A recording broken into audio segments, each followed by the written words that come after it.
To create a staggered letter spin effect, right-click Media Pool, create new Fusion composition. Double-click the composition to open it on the Fusion page. Add a Text Plus node and connect it to Mediaout.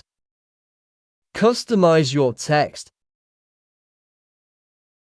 Enable motion blur with shutter angle at 360. Then apply follower to the text.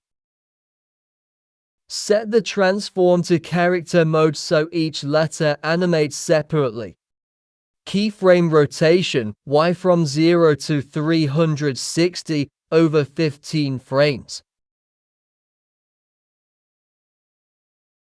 Then set delay to 3 in the timing tab to stagger the spin across letters.